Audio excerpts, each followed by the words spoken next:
There is a house by a lake that breathes like a sleeping creature. In the daylight it is only a modest wooden shape at the edge of the water, its roof the color of wet stone, its windows a quiet gray. But when the light thins and the day loosens its hold, the house takes a long, slow breath. The boards relax, the curtains lift a little. The brass kettle hums to itself as if remembering an old lullaby. The lake notices and returns the greeting with a small ripple that kisses the pier. On the first evening of autumn, Mara arrives with a small suitcase and a larger silence. She has come here to rest, though she does not use that word. Rest, to her, has always sounded like a task to be completed. She prefers to say nothing at all. She unlocks the door and steps into the hush that belongs to old wood and patient rooms. Dust makes a faint silver in the slant of late sun. Somewhere, a pine leans and straightens, as pines do, like a thought that has not decided whether to stay or go. Mara sets her suitcase by the bed and opens every window.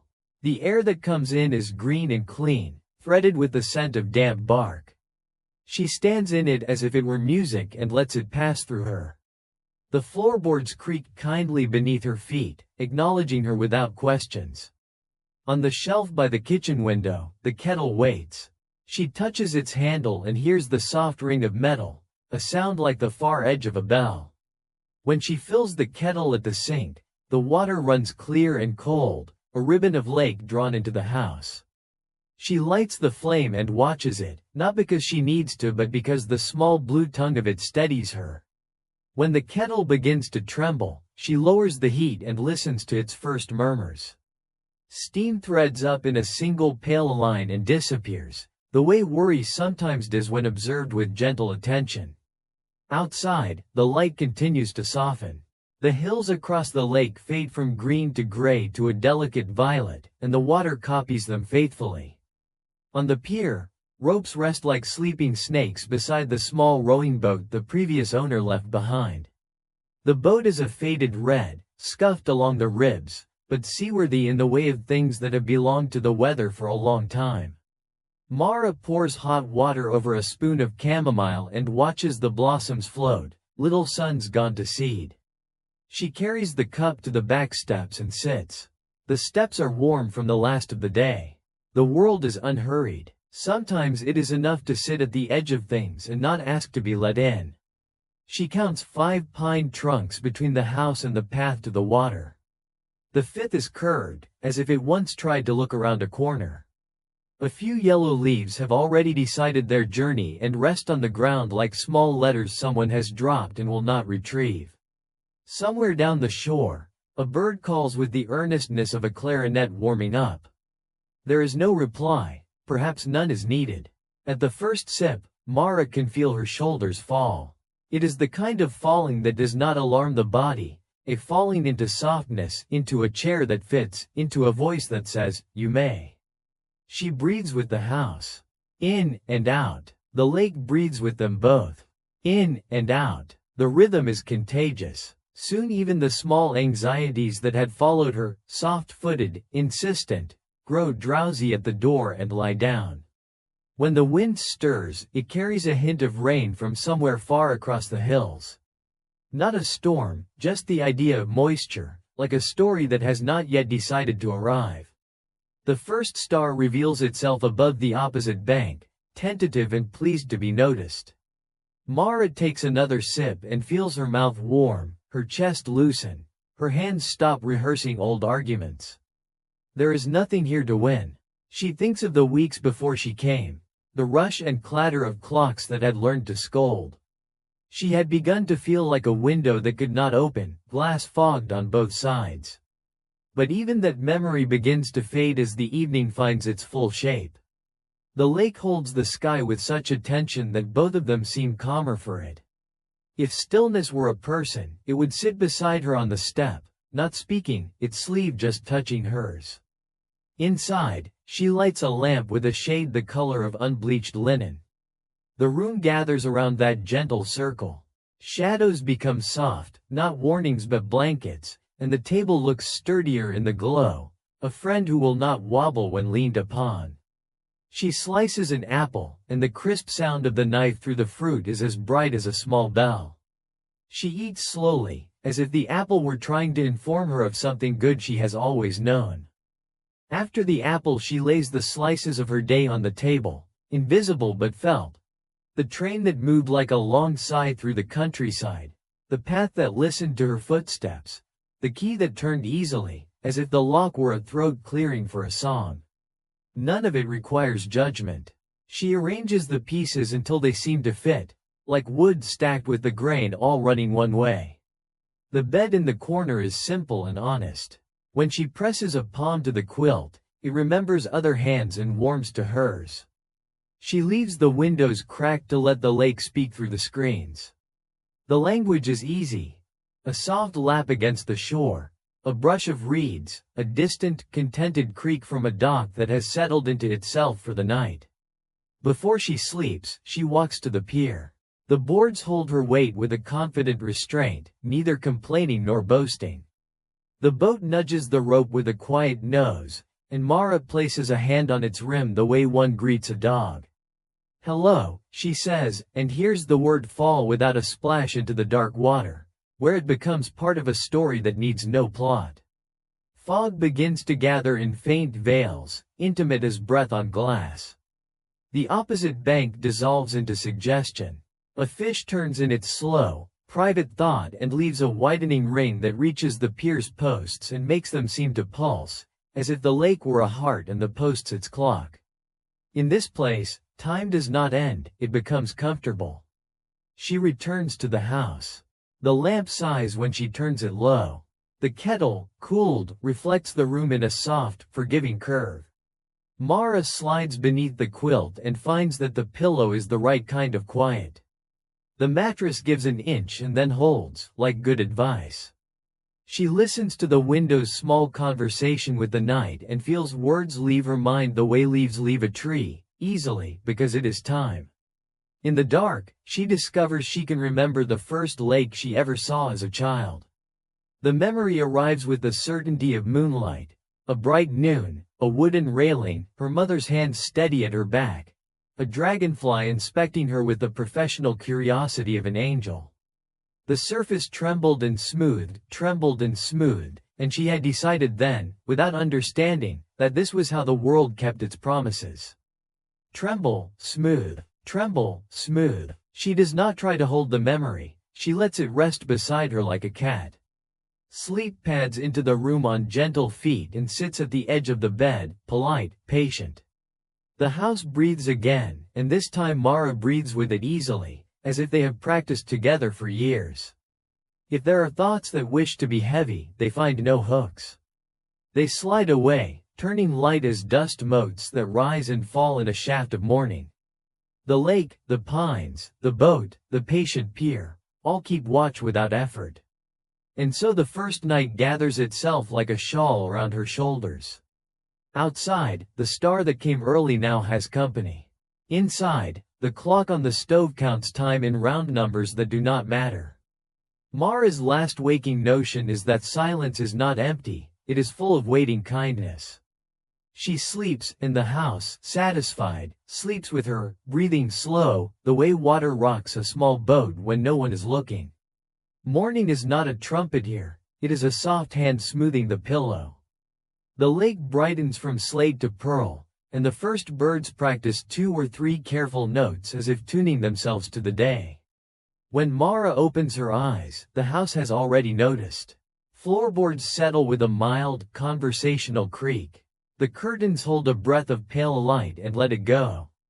Somewhere a pinecone drops, lands on its own shadow, and rolls a little, satisfied.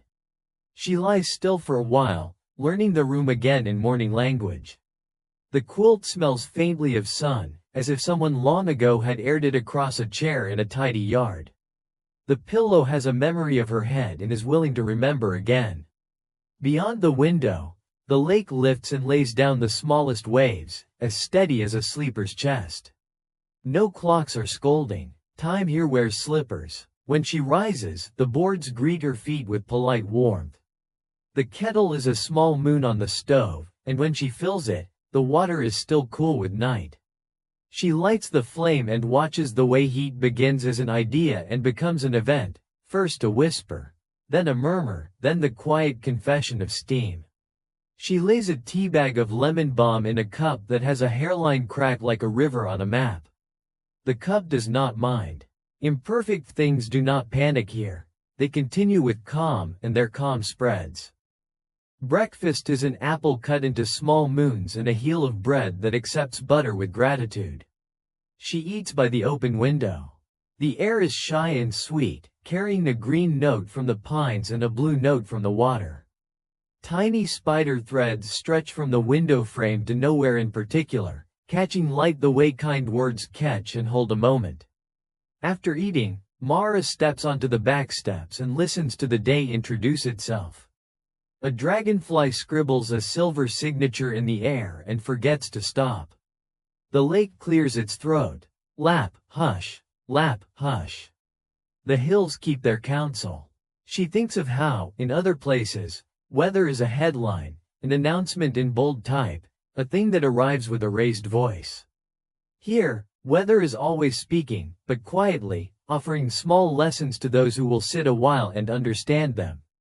She begins to take those lessons. Lesson 1. Dew. The grass beside the path is dressed in 1,000 very small mirrors. Each drop holds a sky, a pine, a piece of her hand when she lowers it. She brushes the tips and watches worlds tremble and reform. Dew is the lake walking briefly on land. It teaches that sometimes a place comes to meet you, delicately, and you should notice. Lesson 2. A breeze. It moves first in the higher needles, rewriting the line between silence and sound. Then it climbs down the tree like a careful visitor, finds the shore, and folds itself into the water. The breeze teaches the art of almost, almost still, almost moving, and how much can happen in almosts. Lesson 3. A cloud. Over the ridge, a single, thoughtful cloud drifts with no agenda, carrying shade in its pocket like a spare handkerchief. When it passes over the lake, the water changes expression, from bright to soft, from open laughter to a smile with the lips closed. The cloud teaches that gentleness is not the absence of change but a kind of change that asks nothing in return. Mara walks to the pier. The boat, patient as always, swings an inch and stops. She loosens the rope and steps in, her weight greeted by the working creak that boats have used for centuries to say, "I will hold you." She rows without hurry, letting the oars find their own rhythm. The lake offers a very slight resistance, the kind a friend gives when they are almost ready to be hugged but want you to meet them halfway. She rows toward the center, where the water is deeper and differently colored, a quiet green that knows secrets but has no need to tell them. She stops and lets the boat drift. The boards beneath her knees have a friendly roughness, worked smooth by weather and hands. A heron lifts from a reed bed and follows the shore like a moving thought. Far across the water, someone's dog barks twice, decides the matter is resolved, and goes back to its mourning. When a ring of ripples approaches from some unseen fish, the boat acknowledges them with a soft nod and lets them pass. Movement here is not a demand, it is a conversation. She closes her eyes and listens to the boat's vocabulary. Tick, as a drop falls from the oarlock. Hush, as the hull rubs a ribbon of water into silk. Shish, as the breeze asks the reeds to lean together. She has the feeling of sitting in a language lesson taught by a good teacher, the kind who never raises a voice, who trusts that understanding will find its own timing if given space. Later, with the sun a little higher and warm as a hand on her shoulder, she rows back. The path from pier to house is simple and good. On the second pine, one of the 5 she counted last night, resin beads have formed, and they shine like amber buttons. Ants walk their sure roads across a fallen twig, unaware that they are crossing a bridge of no concern to them. She steps aside to give them the right of way, though they do not need it. Courtesy, like dew, is an offering. Inside, she finds a pencil and a notebook left empty by the previous owner. The paper has faint blue lines, gentle fences to keep her thoughts from wandering too far at once. She writes the date, then stops. What does one write here? Not lists, not proofs. She writes what the house suggests. The lake is thinking in small sentences today. She waits, hears the kettle approve faintly from the corner, then adds, every ripple an agreement. The words do not try to impress. They are already what they need to be. Around midday, light lays its quiet palm against the table, and the room glows with the patience of a library. Mara eats a simple soup she has assembled from onions, carrots, and thyme. The spoon makes a soft bell each time it meets the bowl. Between bites she looks at the walls and notices something she had missed. The wood, in places, is marked by long, light scratches, as if a cat had once considered the corners and decided they were part of its responsibilities. The marks do not need to be sanded away. The house keeps them as footnotes. A cat lived here, it took its work seriously. In the afternoon, clouds agree among themselves to become rain. There is no drama to it. The first drops arrive with a sense of having written ahead to ask if the time is convenient. When the rain begins in earnest, it is the kind that makes a piano out of everything it touches. Roof, leaves, water, steps, the overturned bucket near the boathouse. The lake, receiving rain, feels like a letter being written on, each drop a small, sincere word. Mara opens the windows wider to let the sound in. The house breathes deeper, pleased. She makes tea again and sits near the window, wrapped in a shawl whose ends have been taught by years to lie politely in her lap. Rain, she thinks, is the world's way of reminding us that the sky, too, comes down to rest. The scent of petrichor arrives like a kind memory. The pines darken, their green closer to blue, and the path becomes a ribbon of gloss. In the distance, the heron stands on one leg and permits the weather to write its name on its back. Rain is a generous teacher. It taps lightly when it has a small point to make. It drums when the point is larger. Today, the tapping becomes a steady drumming on the roof, and the house answers with its own somber music. The occasional drip from a place that always drips, the gutter's private song, the low hum of boards that remember other storms. Mara finds that her breath has matched the rhythm again. In and out. Rain breathes. She breathes. The kettle finally loosens a sigh. She writes in the notebook. Rain is punctuation. Commas on the steps, ellipses on the path, a paragraph on the roof. A smile arrives without needing permission. She adds, no exclamation points required. When the rain slackens to a quiet conversation, she puts on boots and a jacket and steps outside. The world is newly washed and still a little wet behind the ears. Every leaf holds a jewel. Every stone has decided to shine modestly. Along the shore, a small flotilla of pine needles has formed and is drifting south, a tiny fleet with no wars to fight. The air is cool against her face, and the breeze brings a note of lake mixed with pine, a simple chord played well. She walks the path that curves along the water. At one bend she finds a bench that has been politely waiting for her without expectation. She sits and watches the way the gray sky gradually adds threads of silver, then pale blue, then a white so clean it is almost transparent. Ducks move like commas along a sentence only they can read. Across the lake, a farmhouse tucks itself behind a row of trees and lets the day do most of the work. From the bench, Mara can see the house at a slight angle. Its roof still holds small, dark patches where the rain has not yet finished telling its story. In one window, the lamp she had left unlit reflects the world, a faint oval of outside brought indoors and offered back. She feels a very gentle tug in the center of her chest, the way one feels when a place you have just met begins to feel like a place that remembers you. As afternoon leans toward evening, the clouds open their palms and let light through like coins. The pier gleams in thin stripes where boards have dried unevenly, and the boat looks pleased in its red, newly rinsed skin. The wind, tired of talking, goes to lie down in the reeds. Somewhere in the not far distance, the dog offers a single bark and then, reconsidering, a small yawn. Back inside, she dries her boots and leaves them neatly by the door. She lights the lamp this time, welcoming the gold circle it casts across the table like a kept promise. Dinner is a gentle stew and a little cheese, and afterward she washes the bowl with the care one gives to useful companions. The kettle, faithful witness, watches from its post and shines where the lamp finds it. Twilight arrives with a librarian's soft step. Colors take off their shoes and whisper.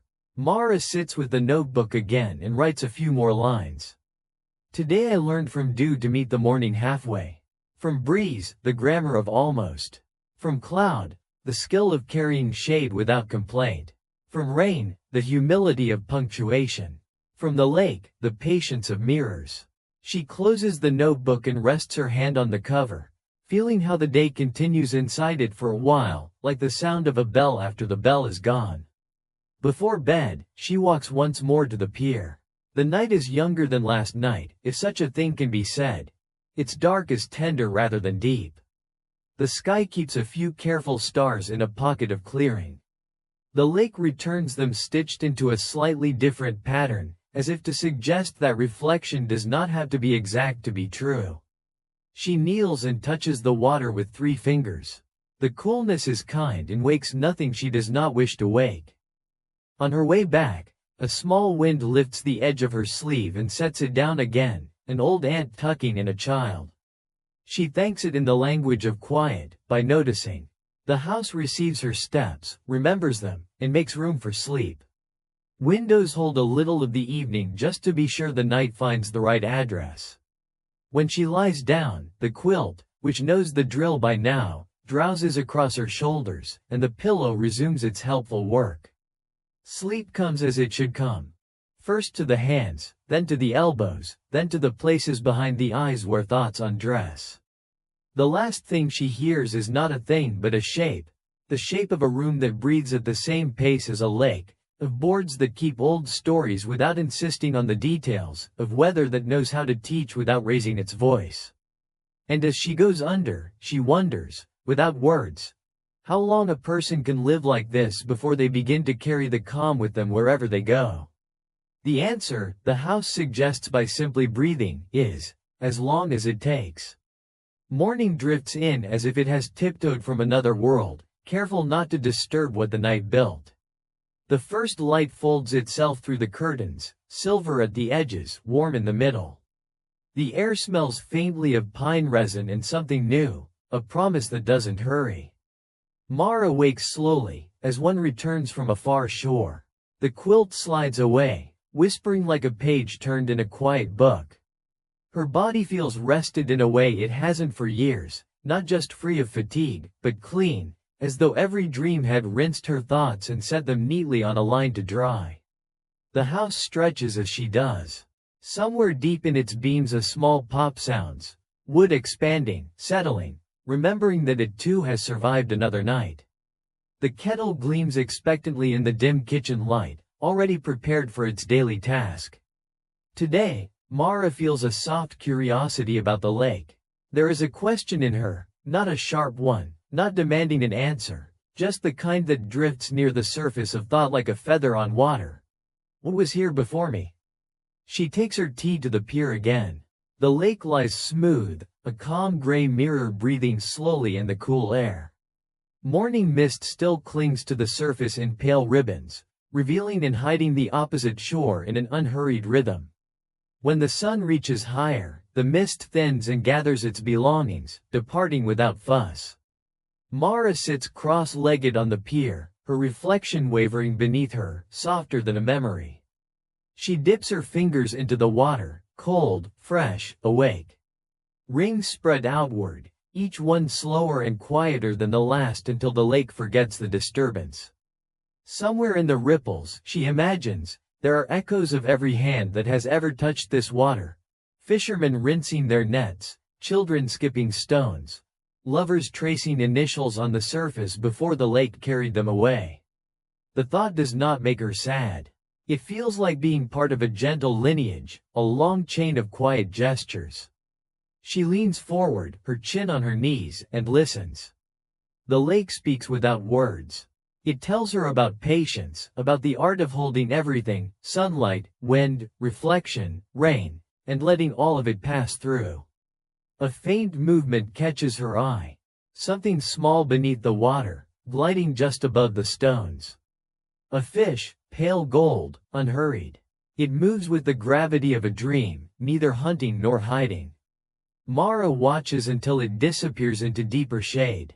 She realizes, with a small smile, that she hasn't thought of her phone once since arriving. It lies forgotten in her bag somewhere in the house, a relic from another tempo. Here, conversation happens between water and wind, and both are excellent listeners. After breakfast, she decides to walk around the lake's edge. The path curves through pines, birches, and patches of moss that hold tiny worlds of green. Every few steps, the lake glimmers through the trees like an eye half open.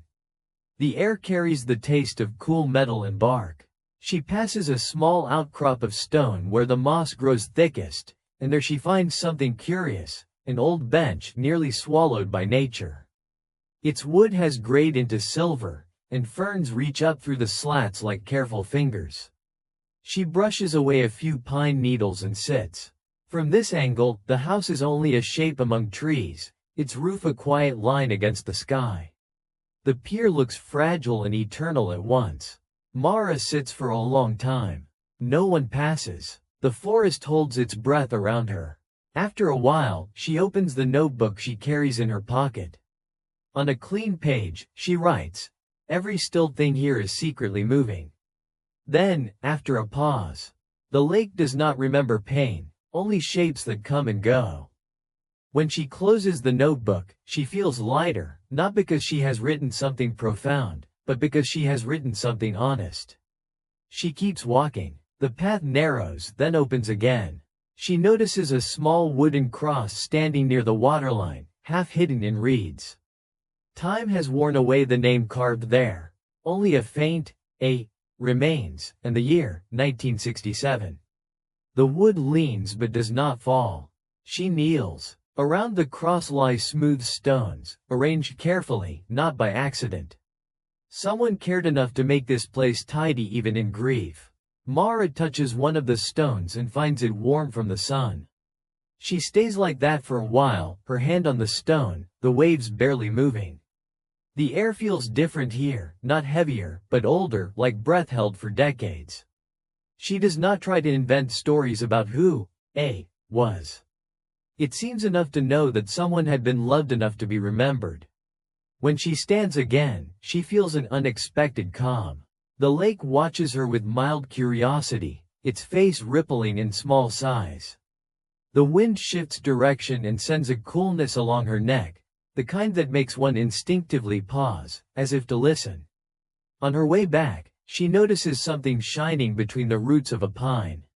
She bends to look, a small piece of glass, green and rounded, worn by years of waves.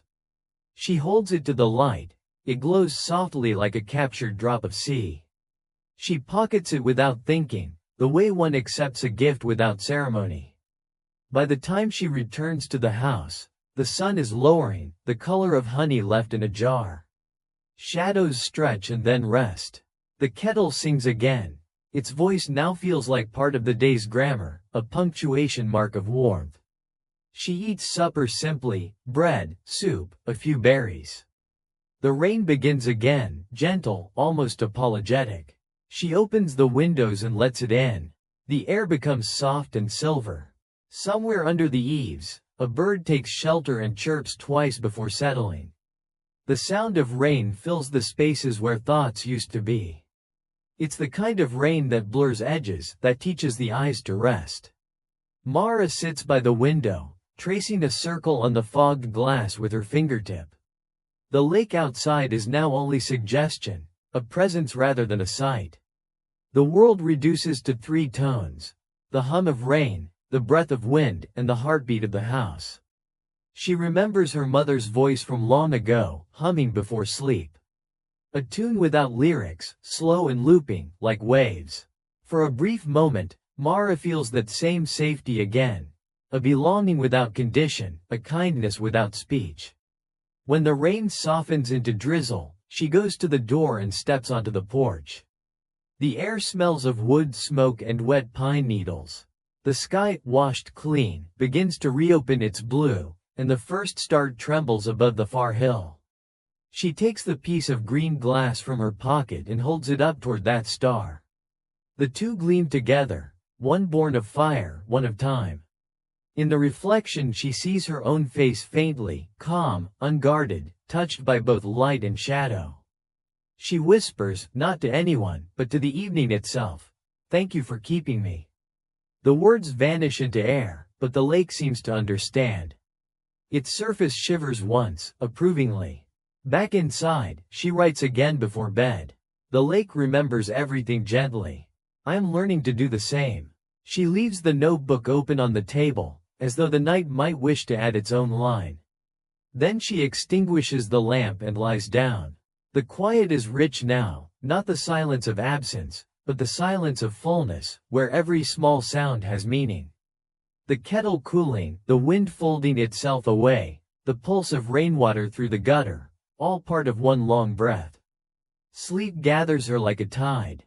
And beneath that sleep, the lake continues to breathe, dreaming the same dream it has dreamt for centuries. The dream of holding everything and letting everything go. On the last evening before Mara is meant to leave, the day takes its time uncurling from the lake. It withdraws fingertip by fingertip, leaving behind warmth the way a hand leaves warmth on polished wood. The pines keep their dark music, and swallows stitch low arcs across the water as if finishing a hymn before night falls.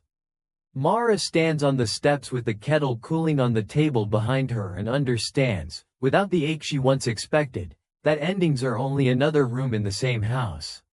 She has packed a little, a sweater rolled like a soft thought, the notebook with its quiet sentences, a small cloth bag with bread and a wedge of cheese for tomorrow's train. The piece of green glass rests in her pocket as if it has always belonged there, and maybe it has. Maybe pockets were invented for precisely such found blessings. Twilight collects itself in the trees.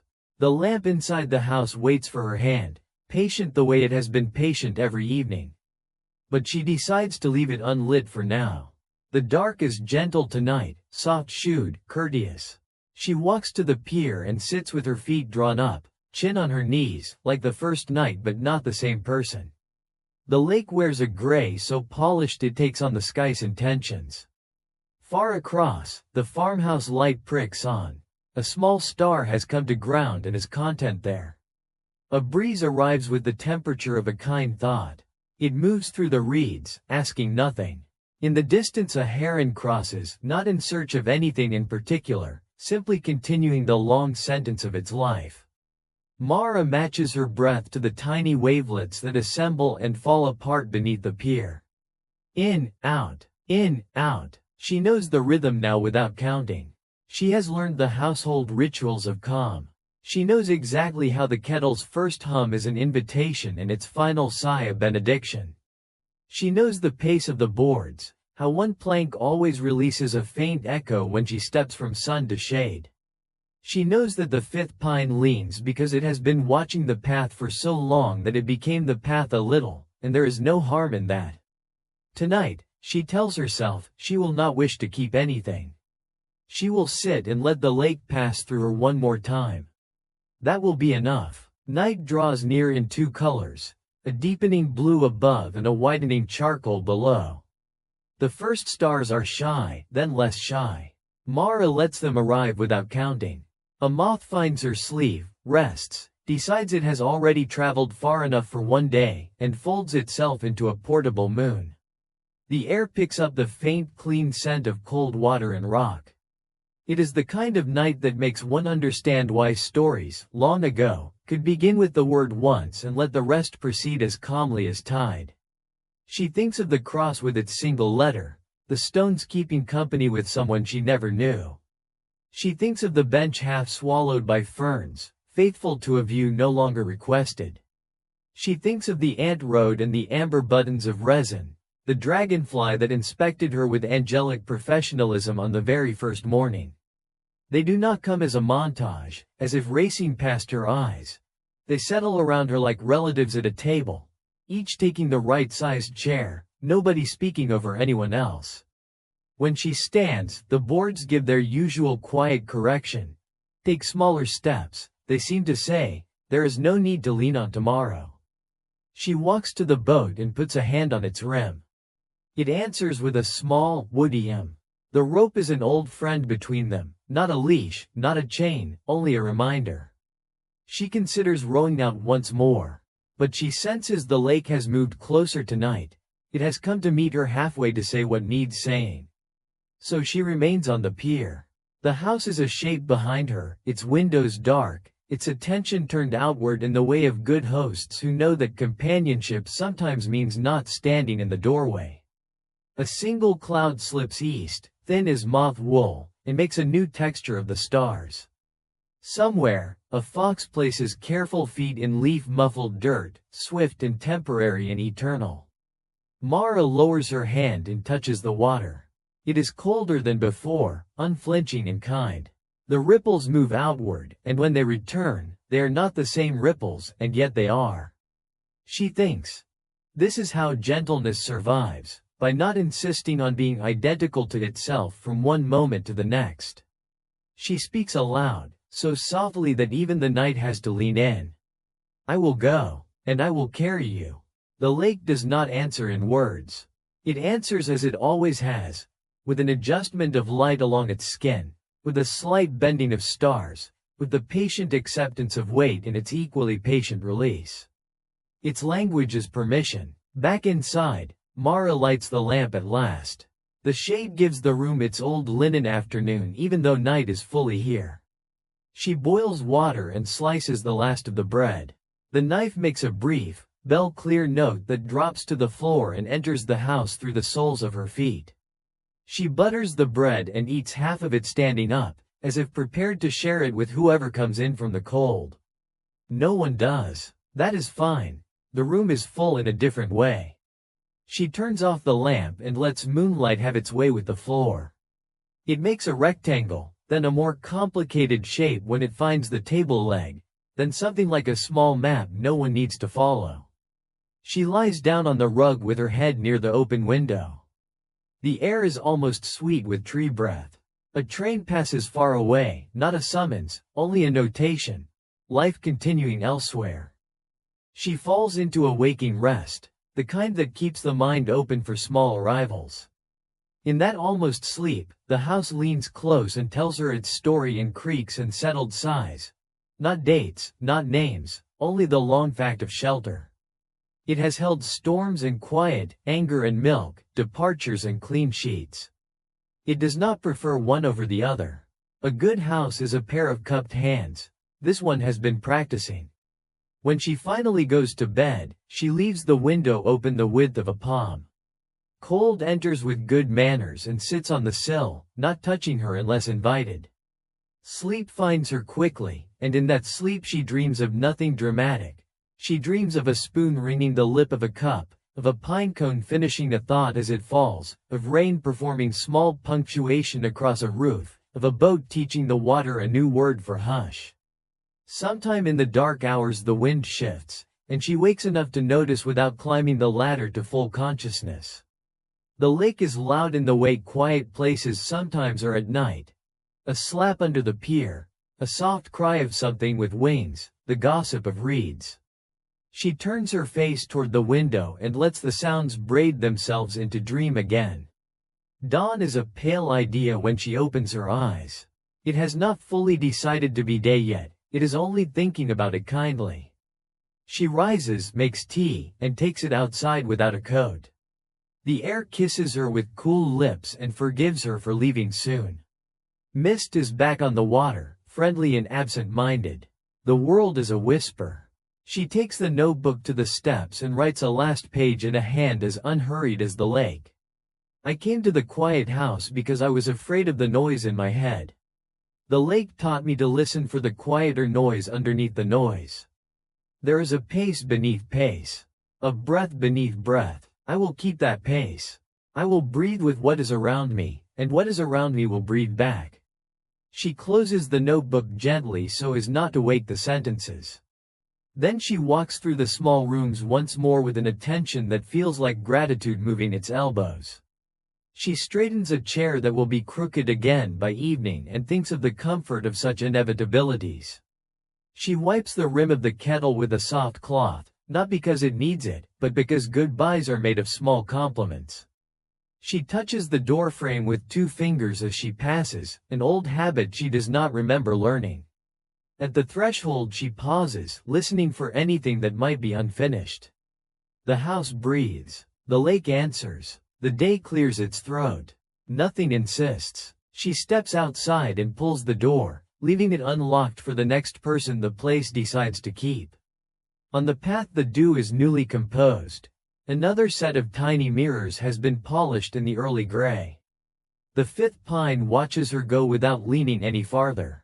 The boat stays as it has stayed all these days, slightly swung, satisfied with its agreement with rope and water. She says thank you without speaking and receives a reply that requires no ears. At the lane she stops and turns back.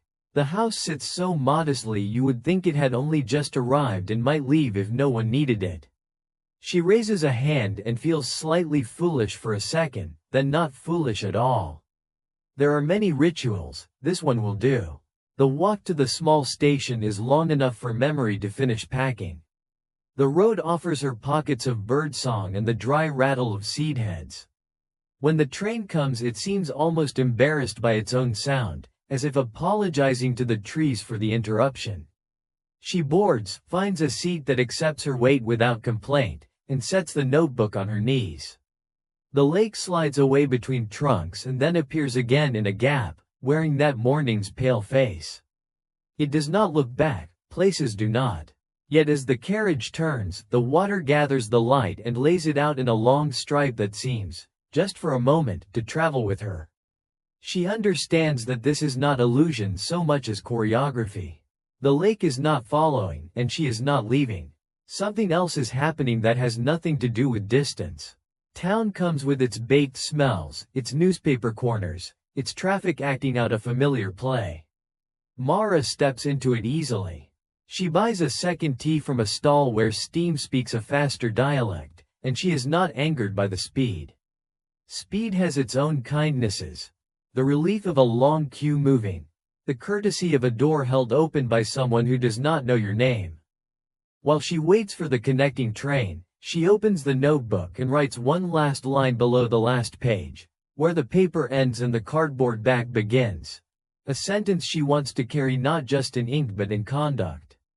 The night stayed. She closes the cover. A little bird lands on the bench beside her and considers the knot in the wood with scholarly interest. When it flies, the bench seems to lift with it by the smallest amount, an agreement between weight and air. On the final train she watches fields go by, gold, then green, then the kind of brown that remembers rain.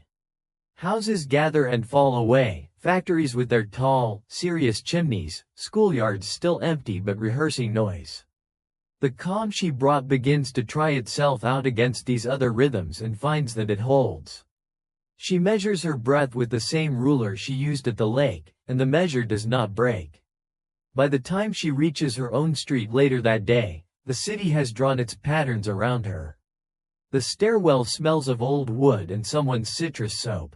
She opens her apartment and steps into a room that does not yet know about lakes. She sets the kettle on the stove, and it understands immediately. Kettles know each other's work. She opens a window and listens for a sound to replace the lap of water. In the distance, buses exhale. Somewhere below, a neighbor laughs. Overhead, a pigeon arranges its wings into a workable opinion.